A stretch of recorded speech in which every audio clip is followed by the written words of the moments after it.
What is harder, fat loss or muscle?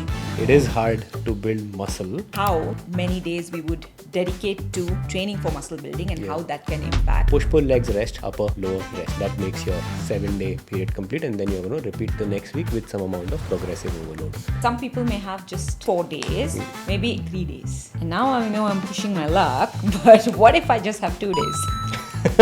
Do I even build muscle? You definitely can. But any workout is better than no workout. Combining two different muscle groups without having to take rest in between, and that way you can do more work in lesser amount of time. Hit like close to failure every single time. If you can do that 2 days in a week, then that also will help you build a decent amount of muscle. How would you split? The split here will look like Monday you do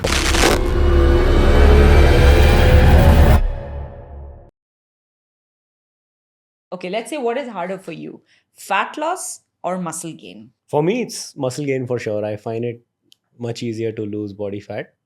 And if I have to like fully transform myself from a fat loss perspective, give me 4 weeks and I'll show you. Yeah. And which I keep trying to do. I keep trying to train for building muscle. That process is very slow. But also in general, it is hard to build muscle unless you are very new to training or you're coming back after a long break. If you're new to training, then this phenomenon called newbie gains kick in, and which means that your muscles are hyper responsive to the stress of training and nutrition, and they grow really fast. But after having trained for 1 or 2 years, that process becomes very slow and it is hard. You need to have a lot of patience for it. Yeah, so I think this will be very interesting for us to talk about building muscle today, in the sense people have time constraint, right? I mean, making time for workout itself, but a lot of us, women and men, have a lot of goals today to build a certain amount of muscle. Correct. But then some of us may have 2 days a week that we can dedicate to training for muscle building. Some of us 3, some of us may have 4.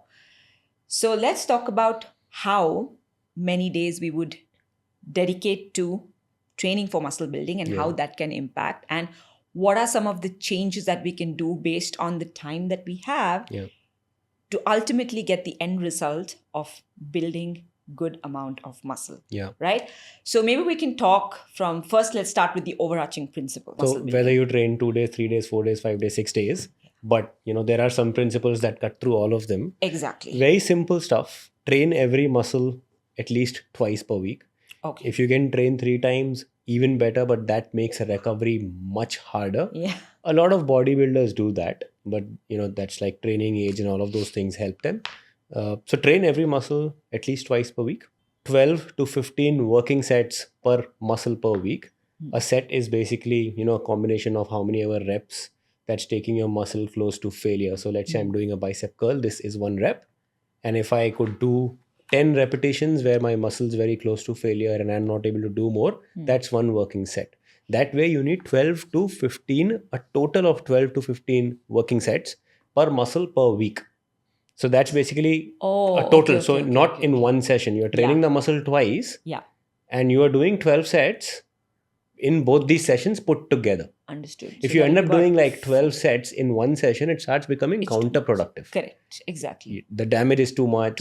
And then recovery is much harder. Repair is longer. Exactly. So that's second. Train close to failure, which I just mentioned, that every set should be a hard working set. I'm not talking about warm-up sets and ramp-up sets here. I'm talking about hard working sets. Main sets, So train every set close to failure. Failure basically means that the point after which you cannot practically do another repetition with good form and control.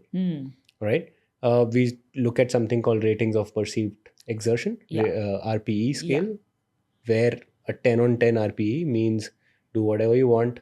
I will not be able to do another rep. Correct. I'm not saying train until 10 on 10 because that makes things very hard for your muscle and brain. Stay at 8. Keep 2 reps in the tank. That's a lot of stimulus anyway. And then train full range of motion. So make sure that you're able to maximize that range of motion while staying safe. If you're training larger ranges of motion, then you will be able to build more muscle. Of course, under load. And finally, train consistently. It can't be that you end up taking a lot of break. So do enough effort, but also do it consistently. And if you're doing all of this over a period of time, you will see yourself building a decent amount of muscle. So that's the overarching principle. Now, depending on how many days you have in a week to train, by the way, I'm saying a week, but your body doesn't really care about a week. The body doesn't know what a week is. Exactly. These are things that, that are outside of the body. So a week is 7 days, and we are creating everything, keeping that 7-day window in our mind, because that's how life is structured for us. And that's okay, because we also want to keep things practical, right? Yes. So let's talk about the week, which is also our training week, a 7-day period. If you're somebody who can train for, let's say, 5 days in a week, that's a lot of training. And I'm only talking about muscle building as a goal right now. So which means I'm predominantly, entirely I'm going to be talking about lifting weights, because you need to, lift heavy weights to be able to build muscle, right? So if you can lift weights 5 times in a week, if you can give that much time to your training, then your split can potentially look like push on day 1. And I'll tell you what push and pull means, but push on day 1, pull on day 2, legs on day 3. Take a rest on day 4. Feel free to do easy cardio, because like zone 2 cardio and things, because that's going to help you recover. If you don't want to do it, take full rest. That's also fine. And then day 5, you're going to do your complete upper body. So both push and pull that you did on 2 separate days, you're going to sort of club it very intelligently to not overdo the training. But you'll do upper body. And then the day 6, you're going to do lower body again. Got it. So push, pull, legs, rest, upper, lower, rest. That makes your 7-day period complete. And then you're going to repeat the next week with some amount of progressive overload. Now, push basically means your chest, shoulder, and tricep. So when you're doing your push day, you are trying to get about 6 to 8 working sets on your chest. So a bench press, incline bench, cable flies or dumbbell flies, whatever. But you're hitting the chest muscle group. You'll do similar amount of working sets for your shoulder. So you can do lateral raises, rear delt, things like that. Or you can do shoulder presses, and you do your triceps. So these 3 muscles you will train on the push day. Pull day, you're going to be training your back and your bicep. So, and your back, you're going to do a vertical pull and a horizontal pull. Vertical pull is things like your lat pull or your pull-ups. Horizontal pull is your barbell rows or your seated strength rows or chest supported rows. So again, similar number of working sets as the calculation that I had earlier given, and you will do the same thing for your bicep. Legs, you'll train your quadriceps, hamstrings, calves, and even glutes, all of that on the same day. Because you're going to be training legs again later in the week, what you can also do is that one of the days you can make it more quadricep dominant, and the other day you make it more hamstring dominant. But you essentially you have to train both on both the days. Correct. All right? You can make one main lift. Correct. And then one secondary, primary, secondary. Yes. And then you can change it, reverse the order when you come back to your leg day next time in the same week. Then you take your rest day, come back to the upper body workout. Upper body now means you're doing push and pull. So you can sort of do supersets here. Supersets basically mean, like for example, you're doing a dumbbell chest press. You finish a set of dumbbell chest press and you immediately go into a chest supported dumbbell row. You can do both the things on the same adjustable bench. So you don't have to like move around too much in the gym. Correct. So you do those 2 things immediately, one after the other, and then take a 60-second rest, go back to doing the other set.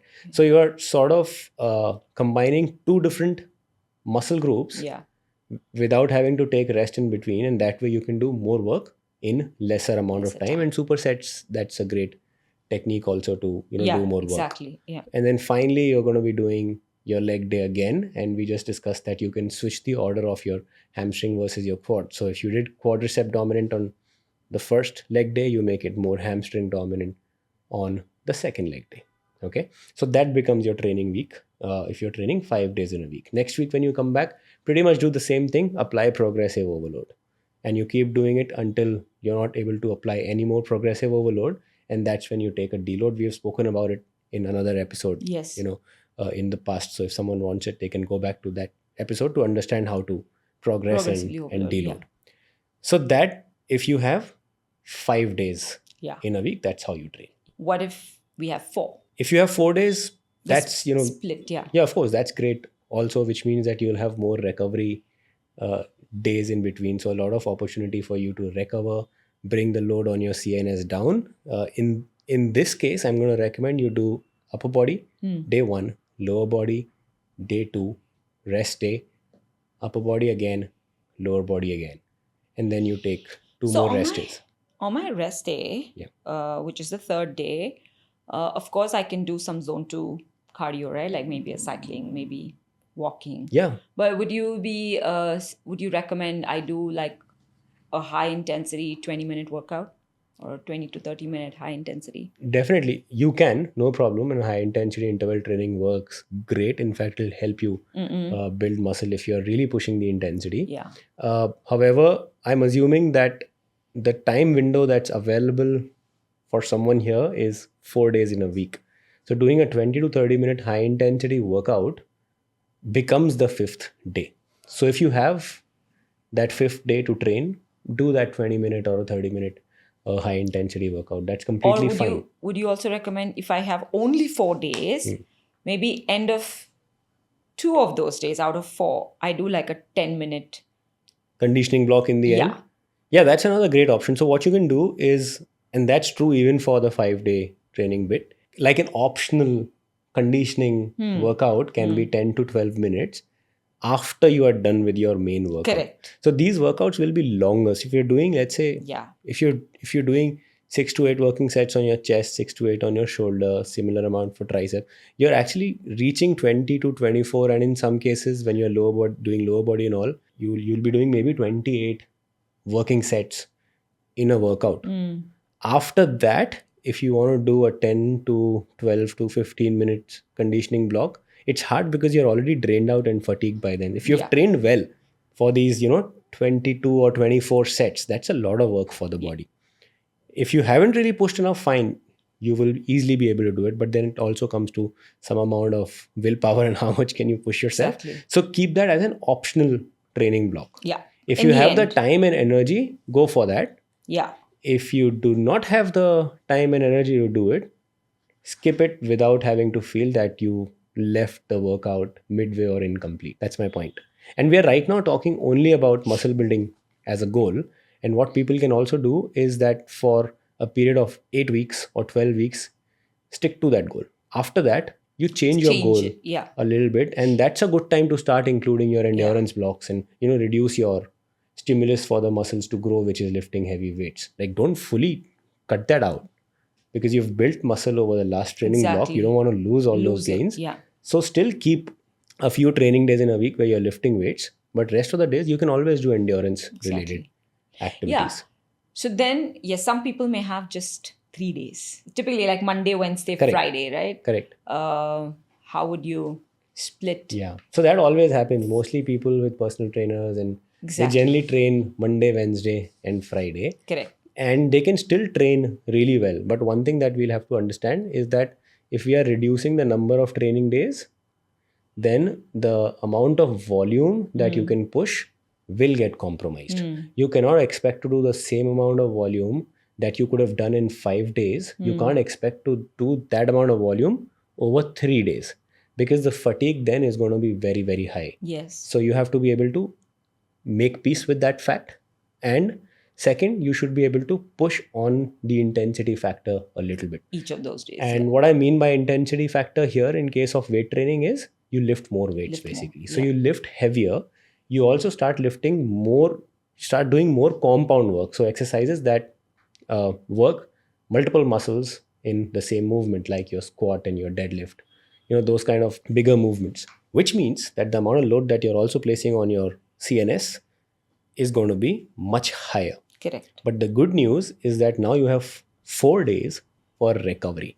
So you're going to have to really maximize your effort in that recovery window to be able to do justice to those 3 days because you have to train hard on those 3 days. Maybe you also increase the number of hours that you're putting in those 3 days. So if you were earlier doing 60 minutes of training, make it 75. If you have the time. If you don't have, it's still fine. You can still, make do with 60 minutes. The split here will look like Monday you do your upper body. So a full upper body workout, which means your push and pull groups, everything is covered. Tuesday, you are taking a rest. Wednesday, you do full lower body. And then Thursday, you take rest. And Friday, you will do full body, because you have to essentially hit every muscle group twice. So you've done upper, you've done lower. Now you have to do both, because you have to work them twice. Exactly. So you do a full body workout, and which is why I said you have to do more compound work, so you can accommodate all of that entire overarching principle that I had spoken about. So Friday you do a full body workout, and then you have 2 more rest days. It'll be great if you can include low intensity cardio, if you can walk a lot, just be very active. Because I wouldn't recommend just doing nothing on the other days. On the other days. Don't work out, but do more non-exercise activity. Make time for some walk here and there. But this is what your training split can look like if you were to train only 3 days. And now I know I'm pushing my luck, but what if I just have 2 days? Actually, do I even build muscle? No, you can. You definitely can with 2 days of training. Honestly, if you're someone who can train really hard, now that's also another skill set. Yeah. Which people, they don't automatically have it. People have to build it with training and intention. What I'm talking about is being able to push yourself to the level where you've actually worked hard, hit like close to failure every single time, really pushed above and beyond. If you can do that 2 days in a week, then that also will help you build a decent amount of muscle. If you're able to do it, train for 5 days, then of course you can do a lot more volume. Exactly. You will be able to manage building more muscle with also lesser fatigue, because you're distributing the load, you're distributing the volume. But here you have to also accommodate a lot of work in these 2 days. Yeah. So now if you go by the overarching principle again, you have to hit every muscle twice, which means you're going to end up doing 2 full body days in a week. Fair. And the workouts will have to look longer. Now, honestly, once again, now if you want to like get really fit, if you want to build muscle, if you want to be like, a Shwetambari Shetty, you have to put the hours in. Yeah. You can't just be like, oh, I'm going to train 15 minutes. Fine, if you're training 15 minutes, 20 minutes every day, that's also great. Like, because, any workout is better than doing no workout. Workout has a lot of benefits anywhere north of 0. True. But if you want to take it to the next level, you have to put those hours in. You have to push yourself outside the comfort zone.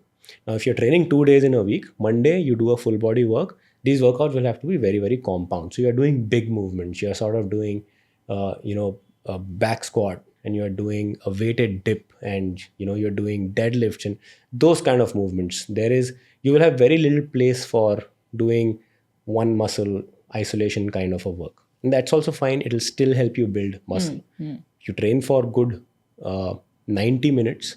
Yeah, because when you're doing heavy work, you need more rest also in between, and hence you have to give time in that session. Then you take a couple of rest days, maybe 3 rest days. So Monday you train full Tuesday, body. Wednesday, Thursday you rest. Friday you come back to doing another full body session. Saturday, Sunday you rest, and then you come back on Monday. But both the days will be heavy, full body, longer compound days, longer workouts. You're going to have to really maximize your effort in your recovery window, hydrate yourself a lot, sleep a lot, eat sufficient amount of calories and protein and even carbs, because you're pushing heavy weights. Exactly. So you need to stay focused on all of those things. It can't be that you've trained those 2 days and every other day you're eating junk and drinking alcohol. That's just going to lead to a lot of muscle wastage and effort. So you can't do all of those things. You still have to be a person who's focused on health every other day. But these 2 days you can train very hard and still be able to make a lot of progress in muscle. And I think what I'll do is all of this, I'm going to, in more structured movement by movement, set by set, put it in a cheat sheet, and that can be downloaded from the description. Yeah. But I think this is going to help so many people who simply struggle for time.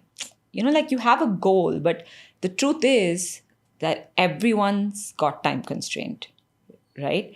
For you and I, it's a lifestyle, and we are addicted. We're beyond reverse, right? Like reversal. Correct. Like for us, it's a lifestyle. Even at like 70, 80, until whenever we live, we're going to continue. And it is a priority, and it's probably number one priority. Yes. But for a lot of people who want to do it, but really struggle, this is going to be fantastic, because they can start as less as 2 days a week and then slowly even progress and make it better. Because as you see gains, you're only going to want to do more. Yeah.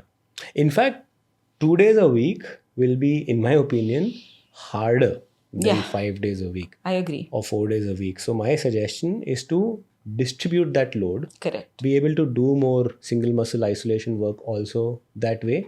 Because if you're doing 2 days in a week means the amount of load that you're putting on those 2 days is very high. And I'd also expect you to push much harder. You're talking about building muscle here. It cannot be easy, right? So, Yeah. so for someone who's training just those 2 days, those training days are hard. So my suggestion is make time, even if you can make just 45 minutes, 40 to 45 minutes. Try to do more. Try to do 5 days. That way, with or lesser at fatigue. least 4, right? At least 4 days. Yeah. With that way, with lesser fatigue, you will be able to make meaningful progress. 100%. I mean, that has been established. Yeah. But at least people can start somewhere if not. Exactly. Yeah. Exactly. Yeah. Superb. I think that was very helpful.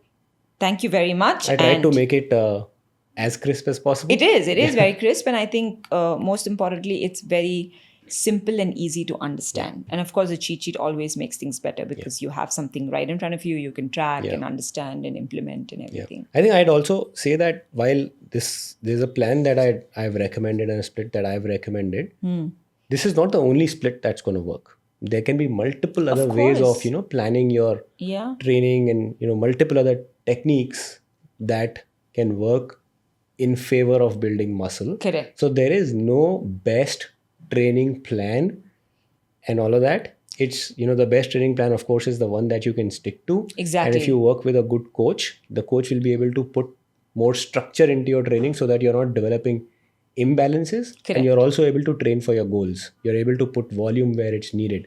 Exactly. So there's a lot that depends on creativity and things. So this is one training plan that can make things very balanced for you. Yeah, and that's where I was also going to add that, of course, you have to build up for it. But I trained for a full marathon last year. This year, I took 2 months break from serious heavy lifting because of high rocks. All this while I did so much of endurance training, I didn't lose muscle. One is, of course, I've spent the last decade in building it. But then even by doing like 3 days of solid building and 2 days of endurance, when those 3 days are solid and well planned, you can build quite a bit. You can build decent amount of muscle. Exactly. So makes sense. Okay. Thank you.